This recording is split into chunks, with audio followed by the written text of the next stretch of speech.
سؤالين مهمين، انواع العمليات دي ونسب نجاحها.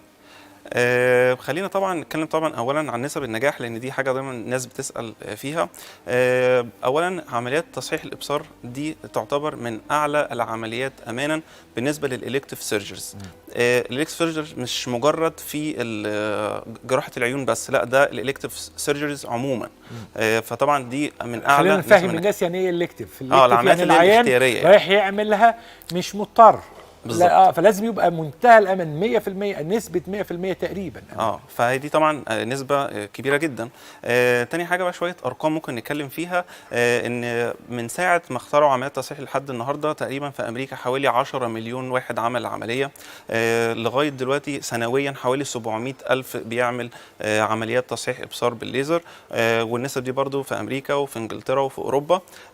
فطبعا ده بيؤكد ان العمليات دي طبعا عمليات امنه، ولغايه دلوقتي طبعا بتتعمل وبشكل متزايد كمان للتخلص من النضاره. وعشان يعني كمان ناكد برضو على نسب النجاح او نعلي كمان نسب النجاح بتاعتنا اكتر، لازم ان احنا يتوفر برضو حاجات معينه. لازم المريض يختار نوع العمليه المناسب ليه. لازم طبعا ان احنا نعمل العمليه باحدث جهاز متوافر حاليا في السوق، فلازم المريض ان هو يبقى عارف ان الجهاز بيعمل عليه ده احدث جهاز موجود. اخر حاجه طبعا الخبره بتاعه الجراح، ودي مهمه اللي هي عشان تكمل العوامل بتاعتنا ونوصل بنسبه النجاح ان شاء الله ل 100%.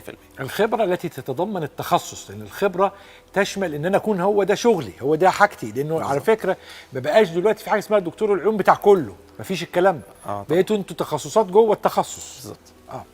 عايز اروح بقى لانواع العمليات.